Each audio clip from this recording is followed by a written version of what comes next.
नमस्कार, मैं हूं तान्या खन्ना। क्या बीजेपी दिल्ली में सरकार बनाने जा रही है? ये सवाल इसलिए उठ रहा है क्योंकि खबर है कि एलजी बीजेपी को सरकार बनाने का न्योता दे सकते हैं। आज सुबह की बड़ी खबर यह है कि एक अंग्रेजी अखबार का दावा है कि राष्ट्रपति ने इसके लिए एलजी को हरी झंडी भी दे दी है। वहीं आज दिल्ली में सरकार गठन को लेकर सुप्रीम कोर्ट में अहम सुनवाई होनी है। क्या दिल्ली में सरकार बनेगी, इस पर हम बड़ी बहस करने वाले हैं। हमारे साथ तमाम खास मेहमान मौजूद हैं। इस वक्त स्टूडियो में हमारे साथ विनोद कुमार बिन्नी जुड़े हुए हैं, जो पहले आम आदमी पार्टी के साथ थे, अब उनका साथ छोड़ चुके हैं। इसके अलावा सीनियर जर्नलिस्ट अनुज गुप्ता जी हमारे साथ स्टूडियो में जुड़े हुए हैं। आम आदमी पार्टी के राजकुमार पासवान जी हमारे साथ हैं और सुप्रीम कोर्ट से आशीष सिन्हा, वहां की पल पल की जानकारी जो सुप्रीम कोर्ट में होगा उसकी हम तक पहुंचाएंगे। इसके अलावा कांग्रेस और बीजेपी से भी उनके प्रतिनिधि हमारे साथ जुड़ेंगे। हमारी एग्जीक्यूटिव एडिटर, माफ कीजिएगा, एडिटर न्यूज आंचल आनंद भी सुप्रीम कोर्ट से आज हमारे साथ जुड़ने वाली हैं। तो इस बड़े पैनल के साथ इस बड़ी बहस को हम आगे बढ़ाएंगे, लेकिन उससे पहले आपको दिखाते हैं ये रिपोर्ट। क्यों हम कह रहे हैं कि हो सकता है कि आज कोर्ट में ये बात कही जाए एलजी की ओर से कि बीजेपी को वो सरकार बनाने का न्योता देने वाले हैं। दिल्ली वालों को मिलेगी सरकार या फिर से होंगे चुनाव?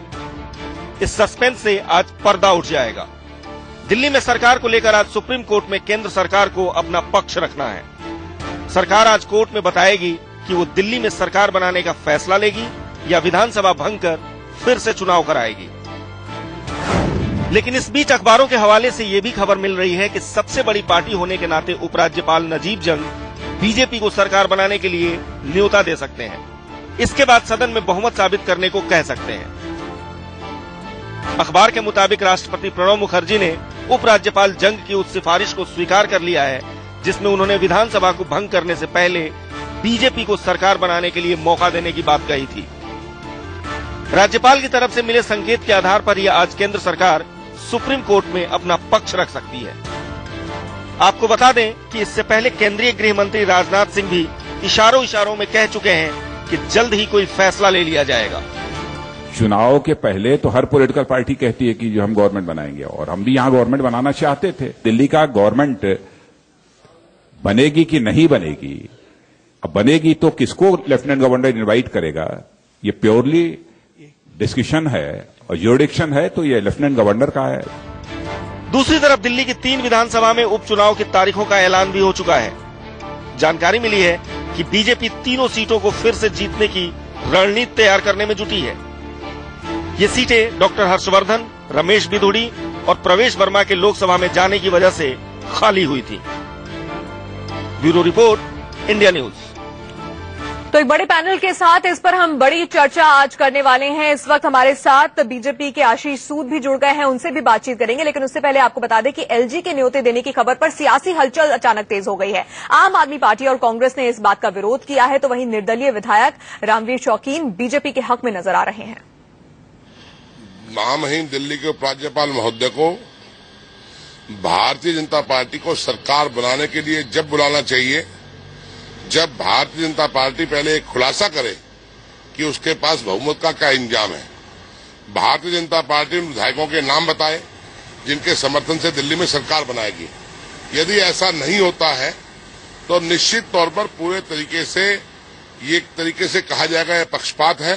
और भाजपा जैसे सांप्रदायिक दल, जिस सांप्रदायिक दल की देश में सरकार आने के बाद त्रिलोकपुरी में दंगे हो गए हैं, दिल्ली जैसे शहर के अंदर दंगे शुरू हो गए हैं, मैं चाहता हूं, कांग्रेस पार्टी चाहती है कि अनैतिक तरीके से, अनाचार से, दुराचार से, हाउस ट्रेडिंग से, बैकडोर से भारतीय जनता पार्टी को सरकार बनाने की इजाजत नहीं मिलनी चाहिए। ये पूरी हम उम्मीद करते हैं कि आज इस दिशा में कोई महत्वपूर्ण फैसला होगा, क्योंकि बहुत दिन से एक के बाद एक तारीख लगती चली जा रही है और केंद्र सरकार अपना रुख कायम करने की जगह एक तरह से बीजेपी का डर बार बार सामने आता है, वो दिल्ली में चुनाव कराने से बच रही है।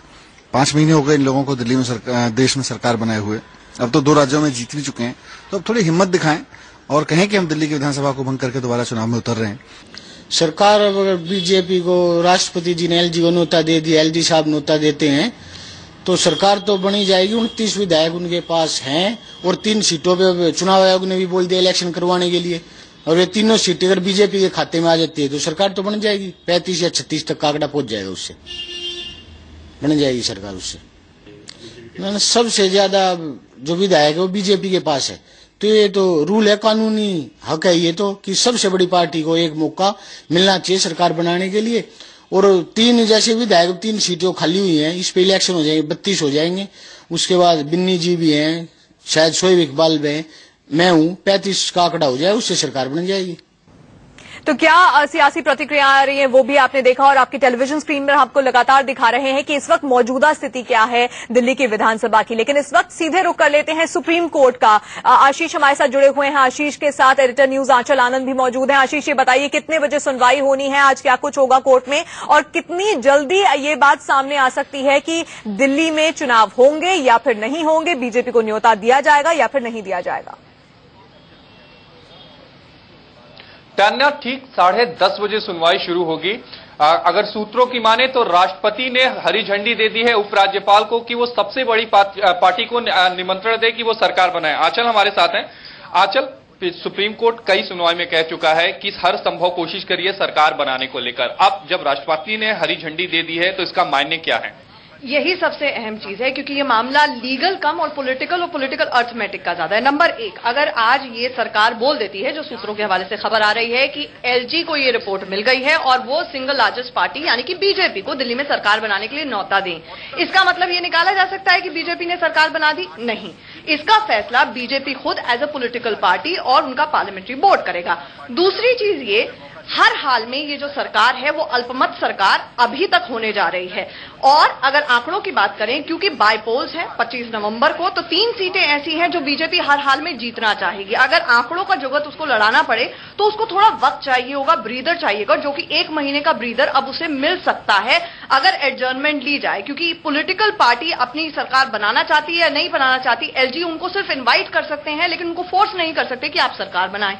दूसरा पहलू फिर इसमें यह आ जाता है कि एलजी ने यह फैसला लिया क्योंकि आम आदमी पार्टी का स्टैंड ये रहा कि ये एक अनिश्चितकालीन के लिए दिल्ली को सस्पेंडेड एनिमेशन में नहीं रखा जा सकता, डिसीजन लेना चाहिए, सरकार दिल्ली को मिलनी चाहिए। अब कोर्ट यहां तक तो जा सकता है ये कहते हुए कि हाँ सरकार बनाई जाए, सरकार को लेकर डिसीजन लिया जाए, लेकिन क्या एलजी का फैसला सही होगा या नहीं होगा, इस पर कोर्ट नहीं कह सकता है। क्योंकि अनटिल और अनलेस कानूनी दृष्टि से देखा जाए तो मैलाफाइटीज जब तक एलजी के खिलाफ पर्सनली एलेज ना हो कि एलजी ने खराब डिसीजन लिया, कोर्ट इस बात पे नहीं जा सकता है कि एलजी का डिसीजन क्या रहा। यानी कि आम आदमी पार्टी जो सीधे तौर पर एलजी को निशाने पर लिए हुए है, वो अगर यहां से बाहर भी निकलेगी आज, तो मुझे नहीं लगता कि कुछ खास उसके हाथ लगने वाला है। अच्छा, एक बात बताइए, पिछली कई सुनवाई में बीजेपी इस बात को कहके बसती रही है कि चूंकि मामला राष्ट्रपति के पास है, उपराज्यपाल अगर चाहें तो लार्जेस्ट पार्टी को बुला सकते हैं, अभी उनको निमंत्रण नहीं मिला है। अब जब राष्ट्रपति के पास से ग्रीन सिग्नल आ चुका है, उपराज्यपाल सबसे बड़ी पार्टी को निमंत्रण देंगे, तो क्या गेंद जो है वो बीजेपी के पाले में चली जाएगी और अब बीजेपी को अपने जो पत्ते हैं वो खोलने ही पड़ेंगे? बीजेपी को स्टैंड अप लेना ही पड़ेगा, ये एक बहुत अहम पहलू है। लेकिन जिस तरह से आपने कहा 8 महीने से यह मामला यहां पर लंबित है, कोर्ट के दायरे में उसके अधिकार क्षेत्र में नहीं आता है कि वो फलानी पार्टी को बुला के बोले कि आप सरकार बना दीजिए। ठीक है, ये काम एलजी इनवाइट करते हैं। चलिए, एलजी इनवाइट करेंगे और जब इनविटेशन मिलेगा तो बीजेपी का क्या स्टैंड रहने वाला है, आशीष सूद साहब हमारे साथ जुड़े ही हुए हैं। आशीष जी, ऐसा लग रहा है, सूत्र हमारे जो बता रहे हैं कि आज यही बात सामने आएगी कि आपकी पार्टी को न्योता मिल सकता है दिल्ली में सरकार बनाने का। अगर ऐसा होता है तो सरकार बनेगी कैसे?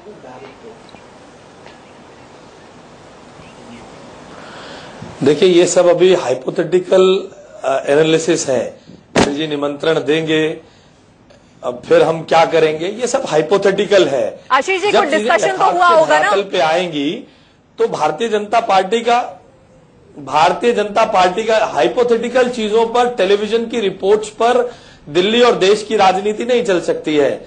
भारतीय जनता पार्टी की जब एक कोई फैक्ट और यथार्थ के धरातल पर कोई चीज सामने आएगी तो उसके आधार पर दिल्ली का नेतृत्व, केंद्रीय नेतृत्व के मार्गदर्शन में, उसके संदर्भ में फैसला किया जाएगा। भारतीय जनता पार्टी का संसदीय बोर्ड उसके बारे में निर्णय लेगा। तो आशीष जी, क्या आप ये कह रहे हैं कि अभी तक पार्टी के भीतर कोई डिस्कशन नहीं हुआ है कि अगर न्योता मिलता है तो क्या किया जाएगा, वो न्योता स्वीकार होगा, किस तरह से नंबर्स जुटाए जाएंगे, इस बारे में अभी तक कोई डिस्कशन नहीं हुआ है? क्या आप ये कह रहे हैं?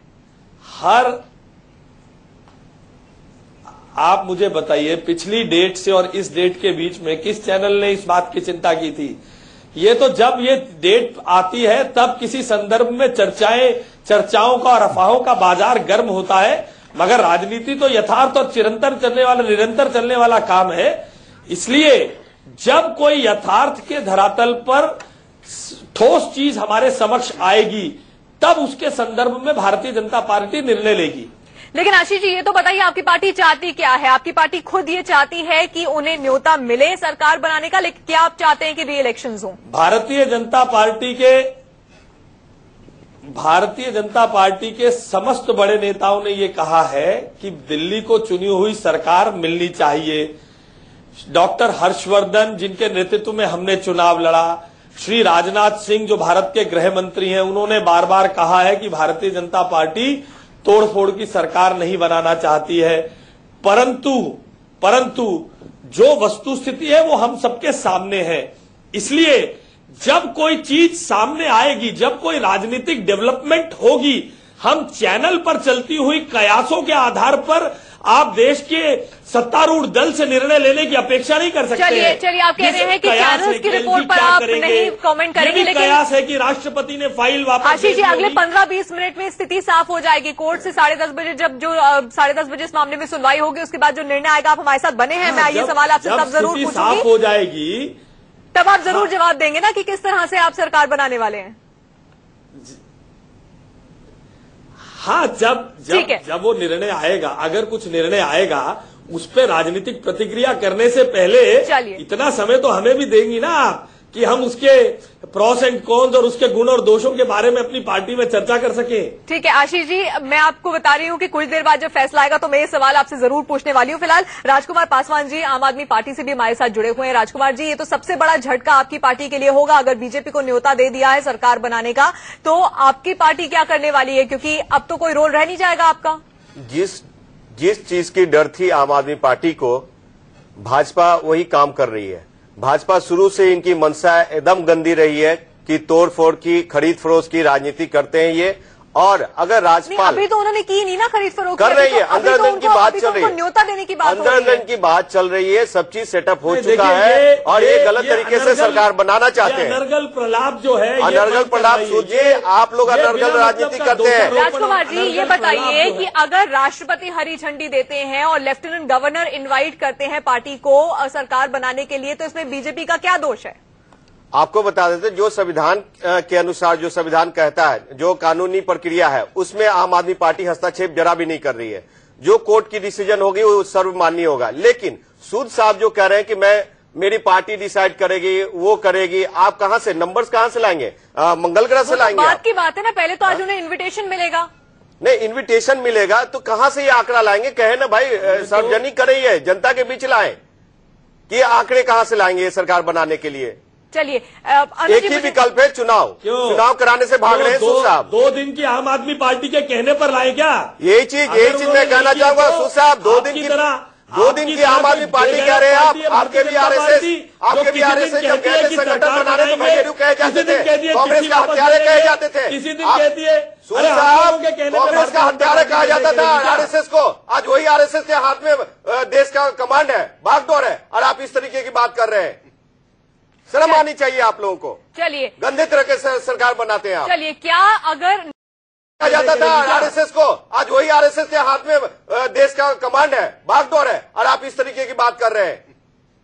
शर्म आनी चाहिए आप लोगों को। चलिए, गंदे तरह के सरकार बनाते हैं आप। चलिए, क्या अगर न्योता मिलता है बीजेपी को सरकार बनाने का, ये सही तरीका है या नहीं है, इस पर अनुज जी से बात करेंगे और बिन्नी साहब भी हमारे साथ जुड़े हुए हैं, उनसे भी जानेंगे कि उनका रुख क्या होगा, क्या वो बीजेपी के साथ जाने के लिए तैयार है। लेकिन यहाँ पर एक छोटे से ब्रेक के लिए हमें रुकना होगा। बड़ी बहस लगातार जारी है, बड़ा पैनल हमारे साथ जुड़ा हुआ है, छोटा सा ब्रेक होंगे। सुप्रीम कोर्ट में इस मामले पर सुनवाई होनी है और ये साफ हो जाएगा कि क्या दिल्ली में बीजेपी को न्योता मिलता है सरकार बनाने के लिए या फिर दोबारा चुनाव की स्थिति यहां पर पैदा होती है। कुछ देर पहले जब हम बात कर रहे थे तो आम आदमी पार्टी आरोप लगा रही थी कि अनैतिक तरीके से बीजेपी को सरकार बनाने का न्योता दिया जा रहा है, स्टेज सेट हो चुका है। अनुज जी हमारे साथ जुड़े हुए हैं। अनुज जी, ये बताइए कि क्या ये तरीका ठीक है इस वक्त, आपको लगता है, या फिर नहीं कि एक सिंगल लार्जेस्ट पार्टी जो है उसको न्योता मिले सरकार बनाने का? देखिए, ये तो उपराज्यपाल साहब के ऊपर निर्भर करता है, और यदि ये खबर सही है कि राष्ट्रपति जी ने उसकी अनुमति दे दी है तो वो निमंत्रण भाजपा को अवश्य आएगा, और सबसे बड़ा दल होने के नाते उसे तब उस स्थिति में सरकार जरूर बनानी चाहिए। लेकिन देखना होगा कि ये सरकार केवल केयर टेकर गवर्नमेंट बने रहने के लिए बनाई जाती है या फिर बहुमत जुटाने के लिए येदियुरप्पा का तरीका या कल्याण सिंह का तरीका। येदियुरप्पा के तरीके में क्या हुआ था कर्नाटक में कि भाजपा ने अल्पमत की सरकार को बहुमत में बदलने के लिए विरोधी पार्टियों के विधायकों से इस्तीफे करा दिए और उनको अपने टिकट पर फिर चुनवा लिया। क्योंकि देखिए, अभी दिल्ली की विधानसभा जो इस समय है 27 आम आदमी पार्टी के और 8 कांग्रेस के, 67 में से 35 यानी बहुमत का आंकड़ा वह 70 का भी हो तो भी भाजपा किसी हालत में अपने बलबूते नहीं ले सकती, इसलिए उसे कोई न कोई एक फॉर्मूला अपनाना होगा। दूसरा कल्याण सिंह का फॉर्मूला था जिसमें स्पीकर के सहारे पार्टियों के स्प्लिट को, जो कि गैरवाजिब भी हो सकता है, और उसको आप उसके निर्णय को लटकाए रखें और इस तरह से विधानसभा का कार्यकाल पूरा कर लें। मेरे ख्याल से ये दोनों तरीके अनैतिक माने जाने चाहिए। महाराष्ट्र में भी भाजपा इस समय अल्पमत की सरकार बनाने की कोशिश कर रही है और बहुमत प्राप्त करने के लिए तोड़फोड़ वहां करने वाली है। नहीं, महाराष्ट्र में तो शिवसेना और एनसीपी दोनों ही तैयार हैं। मगर अभी तक किसी भी दल के साथ कोई गठबंधन जैसी बात नहीं आई। तो वो शिवसेना के साथ लगी रहा है, महाराष्ट्र में गठबंधन हो जाएगा। ऐसा कहना उचित नहीं है। चलिए, अगर नहीं भी होगा तो एनसीपी कह रही है कि वो वोटिंग में हिस्सा नहीं लेगी, उसका फायदा बीजेपी को मिलेगा और कोई मुश्किल नहीं होने वाली है। लेकिन अगर दिल्ली की बात करें तो कौन जाएगा बीजेपी के साथ? आम आदमी पार्टी तो जाएगी नहीं, कांग्रेस तो जाएगी वही मैंने कहा, पार्टी एज ए होल नहीं जाएगी। तो दोनों पार्टियों में से, जैसे पहले इस तरह की अटकलें थी कि कांग्रेस की से 3 या 4 विधायक जो है भाजपा की तरफ जा सकते हैं, मगर वो रिजाइन करके अपनी सीट छोड़ करके, हो सकता है आम आदमी पार्टी से कोई जा रहा हो ये, मगर इसके लिए इंजीनियरिंग भाजपा भी जरूर कर रही होगी। ये सुओ मोटो हर चीजें नहीं हो जाती हैं। तो जिस समय बीजेपी को अपने बलबूते केंद्र में मोदी जी के नेतृत्व में स्पष्ट बहुमत मिला हो और अभी हरियाणा और महाराष्ट्र में वो सरकार बनाने की स्थिति में आ गई हो, उस समय क्या उसको ये सब करना चाहिए? ये बड़ा विचारणीय प्रश्न होगा मेरे लिहाज से। चलिए, महाबल मिश्रा जी भी हमारे साथ जुड़े हुए हैं। महाबल मिश्रा जी, अभी तक तो लग रहा था कि शीला दीक्षित की वापसी होगी दिल्ली की राजनीति में और एक बार फिर से दिलचस्प हो सकती है ये अब दिल्ली की राजनीति, लेकिन शीला दीक्षित तो खुद तारीफ कर रही है नरेंद्र मोदी की, तो आपकी पार्टी का रोल तो इस वक्त कुछ नजर नहीं आ रहा है। देखिए तनु जी, पार्टी की रोल नजर आना या नहीं आना सवाल नहीं है, सवाल यहाँ दिल्ली सरकार की है। दिल्ली सरकार की गठन की बात आपने की, तो अभी कोर्ट की वर्डिक्ट आने वाला है और आप ही ने कहा जो एलजी दे भी सकते हैं सबसे बड़े दल के नाते, ये विकल्प नहीं है। विकल्प चुनाव के सिवा कोई इस समय विकल्प नहीं है, क्योंकि चुनी हुई सरकार दिल्ली को जनता को चाहिए। दिल्ली की जनता ठगी सी महसूस कर रही है जी, और जनता के हित में एक चुनी हुई सरकार होनी चाहिए। जो बीजेपी को न्योता मिलता है बनावे स्वागत है, लेकिन ये संख्या कहां से पूरा करेंगे? बिल्कुल, तो इसका संख्या अभी अनूप जी कह रहे थे तोड़ मोड़ मरोड़ के ही होगा। तो ये मैं क्या नैतिक बनता है? नैतिक जिम्मेदारी ये बनती थी विधानसभा को भंग करके इनको चुनाव में आना और चुनाव कराना। यही अगर न्योता मिलता है तो बिन्नी साहब आपका क्या रुख होगा? रामवीर शौकीन जी तो साफ तौर पर बोल चुके हैं कि वो बीजेपी के साथ जाने के लिए तैयार हैं। आपका पर्सनल स्टैंड क्या है? दरअसल मैं बता दूं कि मैंने पहले दिन से एक बात कही है, क्योंकि हमने मुद्दों के आधार पर चुनाव लड़ा। हमने बिजली, पानी, करप्शन, भ्रष्टाचार पे भारतीय जनता पार्टी का क्या रुख है, क्योंकि भारतीय जनता पार्टी अभी तक ना तो अपना भ्रष्टाचार वाले मैटर पे कुछ कर पाई है, ना उनका महंगाई वाले मुद्दे पे उनका कुछ मत है, ना बिजली पे उन्होंने 30% बिजली के दाम कम करने की बात की थी, ना उन पर स्पष्ट है उनका बहुमत। अगर उनका मत स्पष्ट होगा कि उनकी आगे वाली नीतियां क्या है, उनका आगे फार्मूला क्या है जिससे बिजली के दाम कम करेंगे, पानी के फ्री देंगे लोगों को और महंगाई कैसे कम करेंगे, अगर वो फार्मूला अगर हमें लगता है कि ठीक फार्मूला लेके वो आ रहे हैं तो बिना मांगे हम समर्थन देंगे। अगर हमें लगेगा उनका समर्थन, उनका जो फार्मूला नहीं है, उनके पास कोई इस तरह की चीजें नहीं है, जैसे आम आदमी पार्टी ने दिल्ली की जनता को मूर्ख बनाया और धोखा दिया, कहीं भारतीय जनता पार्टी तो उस राह पे नहीं है। अगर वो फार्मूला उनके पास नहीं है तो मांगने के बाद भी हम उन्हें समर्थन नहीं देने वाले। हम चाहेंगे दोबारा चुनाव में जाए और दोबारा चुनाव में जाने के बाद दोबारा जो जनता डिसीजन ले उसके हिसाब से फैसला हो। तो अगर आप दोबारा चुनाव में जाने की बात कर रहे हैं तो आप बिना किसी दल के चुनाव लड़ेंगे? नहीं, मैं इससे पहले भी 2 बार इंडिपेंडेंट जीता हूं और दूसरी बार जब मैं जीता था तो दोनों नेशनल पार्टीज की लगभग जमानत जब्त हुई थी और मुझे इस बात से कहीं नहीं, अगर मैं काम करूंगा मेरी छवि लोगों के बीच में। और मैंने नेशनल चैनल पर बैठ के कल कहा है कि अरविंद केजरीवाल ने दिल्ली की जनता को धोखा दिया है और मैं अरविंद केजरीवाल के खिलाफ जहां भी वो दिल्ली में चुनाव लड़ेगा, नई दिल्ली से मैं उनके खिलाफ चुनाव लड़ूंगा। बिन्नी साहब अपना स्टैंड अभी साफ नहीं कर रहे हैं कि बीजेपी के साथ जाएंगे या फिर नहीं, दोनों ही ऑप्शन इस वक्त खुले रख रहे हैं। आपसे कुछ देर बाद सुप्रीम कोर्ट में इस अहम मामले की सुनवाई शुरू हो जाएगी और साफ हो जाएगा कि दिल्ली की जनता के लिए क्या फैसला कोर्ट से आता है, क्या बीजेपी को सरकार बनाने का न्योता मिलता है या फिर दिल्ली में दोबारा चुनाव होंगे। इस पर हमारी बड़ी बहस लगातार जारी है। छोटा सा ब्रेक, होंगे फौरन हाजिर।